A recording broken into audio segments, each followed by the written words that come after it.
નમસ્કાર દર્શક મિત્રો, આપ નિહાળી રહ્યા છો એસ11 ન્યૂઝ બુલેટિન। નજર નાખીએ અત્યાર સુધીના મુખ્ય સમાચારો પર।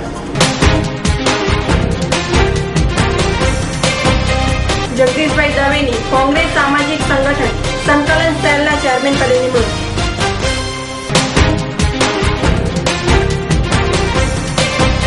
ગુજરાતમાં નક્સલવાદના પ્રચાર માટે ફરતો મોસ્ટ વોન્ટેડ કમાન્ડર ઝડપાયો।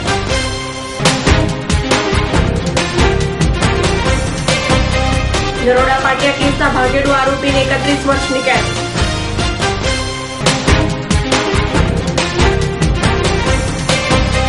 ખોવાયેલું 23 કિલો સોનું ગેરેજ માલિક પાસેથી મળ્યું।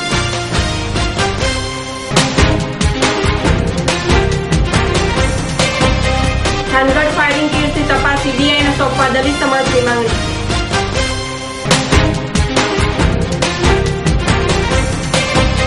અમદાવાદમાં આજથી આનંદ માર્ગ પ્રચારક સંઘ દ્વારા ધર્મ મહાસંમેલન।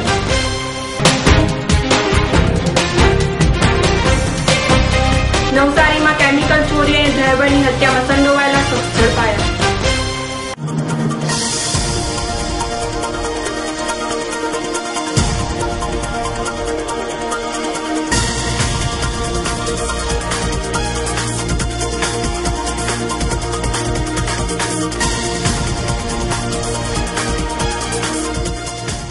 જાણીતા સામાજિક કાર્યકર અને બ્રહ્મ સમાજના વિવિધ સંગઠનો સાથે જોડાયેલા જગદીશભાઈ દવેની ઓલ ઇન્ડિયા કોંગ્રેસ સમિતિની સૂચનાથી ગુજરાત પ્રદેશ કોંગ્રેસ સમિતિ દ્વારા સામાજિક સંગઠન સંકલન સેલના ચેરમેન તરીકે નિમણૂક કરવામાં આવી છે।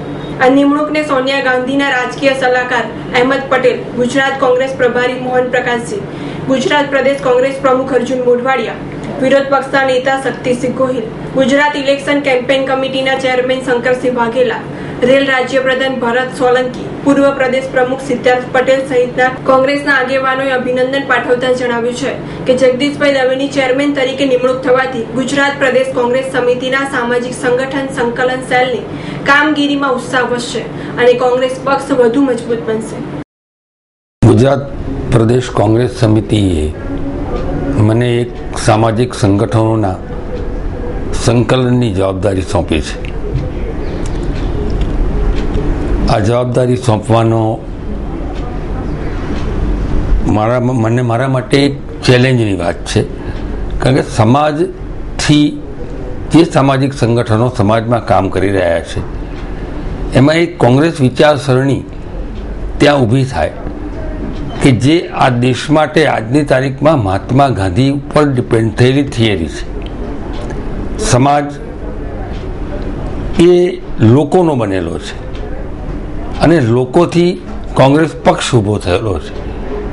આ દેશમાં કંઈક અંશે ગાંધી વિચારધારાને ક્યાંક નાશ કરવાનો પ્રયત્ન થઈ રહ્યો છે। એનું પ્રોટેક્શન કરવાનું કામ સમાજમાં બેઠેલા જાગૃત નાગરિકોનું છે અને જે સામાજિક સંગઠનો ચલાવે છે। આ લોકોને સાથે રાખીને એક એવી વિચારસરણી ગુજરાતમાં થાય કે જેના કારણસર શાંત અને ગુજરાત સમૃદ્ધ બને, આવી એક લાગણી સાથેનું સમાજમાં જવાનું કામની જવાબદારી મારા ઉપર આવી છે। મને જેને જવાબદારી સોંપી છે એવા માન્ય શ્રી અહેમદભાઈ પટેલ, માન્ય શ્રી મોહન પ્રકાશજી, માન્ય શ્રી અર્જુનભાઈ અને બીજા અન્ય મિત્રોનો ખૂબ ખૂબ આભારી છું। કોંગ્રેસ માટે વર્ષોથી હું 1965ની સાલથી કોંગ્રેસ જોડે હું સંકળાયેલો છું, પણ હંમેશા મેં કોઈ માથા ઉપર જવાબદારી લઈને કામ કર્યું નહોતું, કારણ કે પક્ષ મારા માટે મુખ્ય હતો, વ્યક્તિઓ મારા માટે મુખ્ય નહોતી। હવે જ્યારે પક્ષે મને આ જવાબદારી સોંપી છે ત્યારે હું પક્ષનો ખૂબ ખૂબ આભારી છું અને મારી બધી જ તાકાત લગાડી અને કોંગ્રેસ પક્ષને વિજયવંતા બનાવવાનો, સમાજને એની સાથે જોડવાનો મારો એક પ્રયત્ન રહેશે। આભાર। જગદીશભાઈ દવે કોલેજ કાળથી જ કોંગ્રેસના વિવિધ સંગઠનોની કામગીરી બખૂબી નિભાવી ચૂક્યા છે. ઉપરાંત તેઓ બ્રહ્મ સમાજના વિવિધ સંગઠનો તથા અનેક સામાજિક સંસ્થાઓ સાથે પણ જોડાયેલા છે. બિહારમાં 1.5 ડઝનથી વધુ લૂંટ અને ખંડણી તથા પોલીસ કર્મીઓ પર જીવલેણ હુમલા સહિતના અનેક ગંભીર ગુનાઓમાં સંડોવાયેલા અને નક્સલીઓના આર્મ યુનિટનો માસ્ટર વોન્ટેડ કમાન્ડર સુહાગ પાસવાનને અમદાવાદ ક્રાઇમ બ્રાન્ચની ટીમે ઝડપી પાડ્યો છે. પોલીસના જણાવ્યા અનુસાર સુહાગ ગુજરાતમાં નક્સલવાદના પ્રચાર માટે આવ્યો હતો અને છેલ્લા 5 મહિનાથી રાંધનપુર તાલુકાના મધુત્રા ગામની સીમમાં કેટલાક પરપ્રાંતીય મજૂરોની વચ્ચે ઓળખ છુપાવીને રહેતો હતો. સુહાગ પાસવાન અત્યાર સુધીમાં અમદાવાદ ઉપરાંત વડોદરા, કચ્છ, બનાસકાંઠા અને પાટણ સહિતના જિલ્લાઓમાં ફર્યો હોવાની માહિતી પણ મળી છે. આ મોસ્ટ વોન્ટેડ નક્સલી રાધનપુરથી વડોદરા જતા અમદાવાદ ગીતા મંદિર એસટી સ્ટેન્ડ ઉપરથી ઝડપાઈ ગયો છે. બરોડા પાટિયા હત્યા કેસના ભાગેડુ આરોપી સુરેશ ઉર્ફે શહેજાદ નેતલકરને પોલીસે ઝડપી પાડી સ્પેશિયલ કોર્ટમાં રજૂ કર્યો હતો, જ્યાં સ્પેશિયલ ડેઝિગ્નેટેડ કોર્ટના જજ ડોક્ટર જ્યોત્સનાબેન યાજ્ઞિકે 31 વર્ષની સખત કેદની સજા ફટકારી છે. આ સાથે કોર્ટે એવું પણ નોંધ્યું છે કે આરોપી સામે ગંભીર પ્રકારના ગુનાઓ છે. નરોડા પાટિયા હત્યાકાંડમાં દોષિત ઠર્યા બાદ સુરેશ ભાગી છૂટ્યો હતો. નવા વાડજથી શાસ્ત્રીનગર જતા રસ્તામાં પડી ગયેલું 25 કિલો સોનું ભરેલું પાર્સલ આખરે શાસ્ત્રીનગરમાં ગેરેજ ચલાવતા અશ્વિનભાઈ સુકલ પાસેથી મળી આવ્યું છે, જેમણે આ પાર્સલ નારણપુરા પોલીસને ગઈકાલે પરત કર્યું હતું. પણ પોલીસને માત્ર 23 કિલો સોનું જ મળી આવ્યું છે, જેથી નારણપુરા પોલીસે ગેરેજ માલિકની આકરી પૂછપરછ કરતા 2 કિલો સોના પૈકી 1 કિલો સોનાનું બિસ્કિટ જુહાપુરામાંથી મળ્યું હતું. પણ 1 કિલો સોનું હજી સુધી પોલીસને હાથ ન લાગતા સઘન તપાસ આદરવામાં આવી છે. અમને ગઈકાલે આપને જણાવ્યું હતું, એક સિક્યુરિટી કંપનીએ અમને જણાવેલું કે વિદેશથી માલ આવેલો છે અને એ માલ અમારે બોમ્બેની બેંકમાં 500 કિલો સોનું જમા કરાવવાનું છે.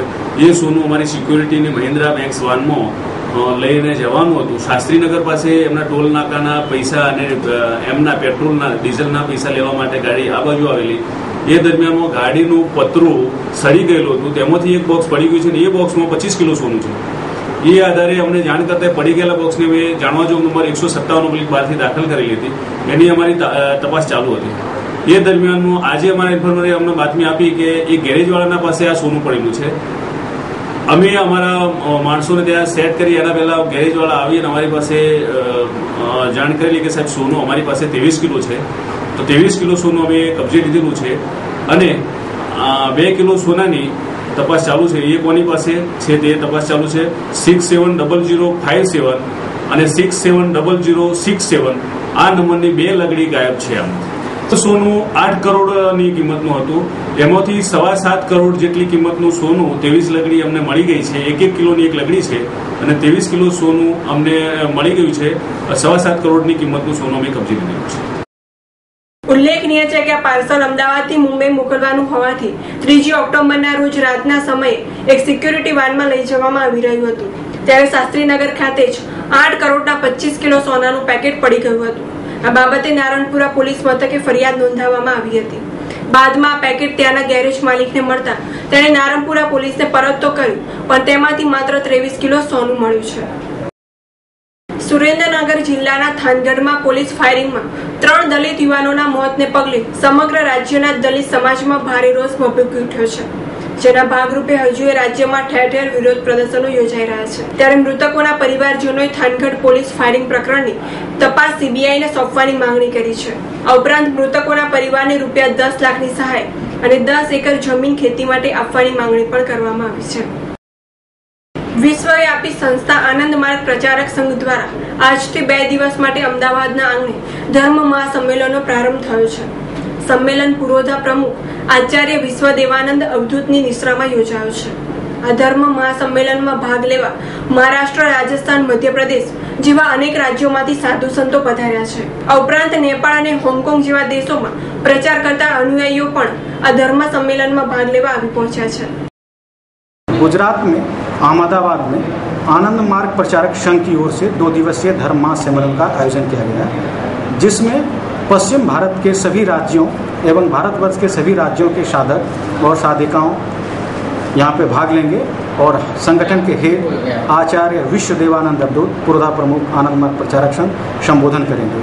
धर्म महासम्मेलन का उद्देश्य है लोगों के अंदर धार्मिक भावना का जागृत करना एवं साथ ही संगठन को मजबूत करने के लिए गुजरात में ब्लॉक स्तरीय कार्य योजना बनाना, जिसके लिए हमारे संगठन के जनरल सेक्रेटरी आचार्य चित्त स्वरूपानंद 2 दिन मीटिंग करेंगे कार्यकर्ताओं के साथ। અહીં જે પ્રોગ્રામ છે એને અમે સફળ કરવા માટે હિંમતનગર, અમદાવાદ, ગાંધીધામ, સુરત, વડોદરા ત્યાંથી બધા સાધકો આવ્યા છીએ અને આખો પ્રોગ્રામ અમે ઓર્ગેનાઇઝ કર્યો છે। તેની અંદર બધા સ્વામીજી અમારા પુરોધા પ્રમુખ બધાને મળી એની પાસેથી અમે જે આધ્યાત્મિક બળ એમની પાસેથી મેળવી અને ફરીથી નવું જોશ લઈ જેમ કે એક રિચાર્જ કરવા માટે બધા મળીશું અને એમાંથી એક નવી જાગૃતિ, નવી શક્તિ મેળવી અને પછી અમારા ફિલ્ડમાં જે અમે કામ કરીશું એ આ ધર્મ મહાસંમેલનનો મુખ્ય ઉદ્દેશ છે। સંમેલનનો ધ્યેય ઈશ્વરની અનમોલ રચના એવા મનુષ્યને આનંદ માર્ગ માટેનો છે। આ ઉપરાંત આનંદ માર્ગ પ્રચારક સંઘ ગુજરાતમાં પોતાનું સ્થાન મજબૂત બનાવશે। આનંદ માર્ગ પ્રચારક સંઘ જન કલ્યાણના અને સેવાકીય કાર્યો પણ કરે છે, જેમાં બાળકોના અભ્યાસ, અનાથાશ્રમ અને વૃદ્ધાશ્રમ તથા ગરીબો માટે મેડિકલ સર્વિસ જેવા સેવાકીય કાર્યો પણ કરવામાં આવે છે।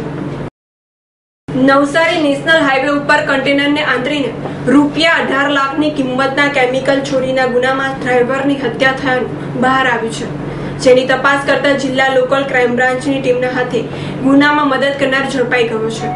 નવસારી કેમિકલ ચોરી અને ડ્રાઈવર હત્યાના ગુનામાં જિલ્લા લોકલ ક્રાઇમ બ્રાન્ચની ટીમે બાતમીના આધારે સમગ્ર કાવતરામાં મદદરૂપ થનાર અને મૂળ યુપીના તથા હાલ મહારાષ્ટ્રના કલ્યાણ ખાતે રહેતા 19 વર્ષના મુબારક યુસુફ ખાનને ઝડપી પાડ્યો છે।